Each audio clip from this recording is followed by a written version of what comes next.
Good morning, friends. As we continue to look at the Old Testament scriptures that point to the substitutionary death and atonement of Christ, let us consider the Passover lamb as described in Exodus chapter 12, verses 5 to 7. We read, "Your lamb shall be without blemish, a male a year old. You may take it from the sheep or from the goats, and you shall keep it until the 14th day of this month, when the whole assembly of the congregation of Israel shall kill their lambs at twilight. Then shall take some of the blood and put it on the two doorposts and the lintel of the houses in which they eat." And then in verse 13, "The blood shall be a sign for you on the houses where you are.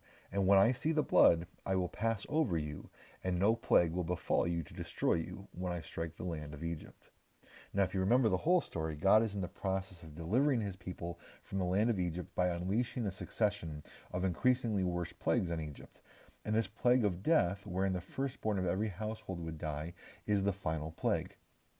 But it's interesting that this plague will also come on the people of Israel unless they sacrifice a lamb and then put its blood on the doorposts and lintels of their houses.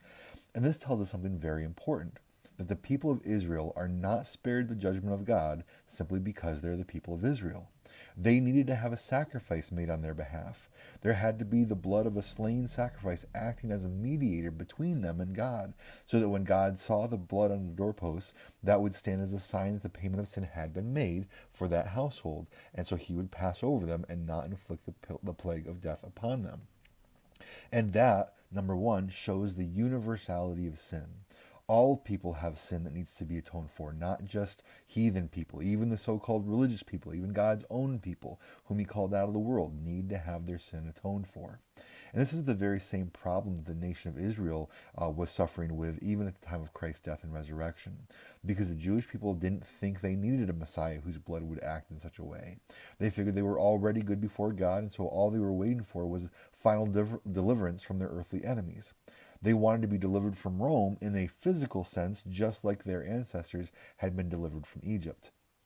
Unfortunately, they didn't learn the actual lesson that the Passover was teaching them, even though they celebrated the Passover each year.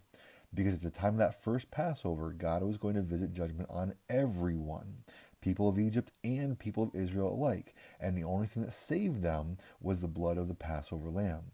Which means, had the people ignored the blood on the doorpost and not done it, whether they were the people of Israel or not, they would have died, or their firstborn would have died, because they did not have the blood standing between them and the judgment of God. And that points to Jesus Christ as the perfect Passover lamb. Deliverance could not happen without a payment for sin being made. Because you see, it's not just the Passover itself, but the whole history of Israel is just one massive object lesson that gives a primer on what Jesus would have to do for the sake of his people, and what our lives would be like as his people, because Israel was enslaved in Egypt. That was symbolic of how we are all enslaved to sin as a default state of being. Egypt was the land of bondage. We're in bondage to sin by default. Then the Passover demonstrated how deliverance from sin could only come through the shedding of blood, which is the only thing that can stave off God's judgment. And in that object lesson, we're told the lamb had to be a perfect lamb without blemish, which indicates the nature of the sacrifice. And that sacrifice of the actual lamb back then was itself insufficient, which is why it is a mere object lesson to point to the real sacrifice which would accomplish all that was required, which is, of course, the sacrifice of Jesus Christ, who was himself sinless, without blemish. He was morally perfect. And then when the people of Israel wander in the wilderness, that is more or less like our current life between the moment of redemption and the moment of glorification upon Christ's return. And then the promised land is our ultimate goal. And another problem was that the Israelites thought that the earthly promised land, the land of Canaan, they thought it was the ultimate goal, the end-all and be-all of the goal.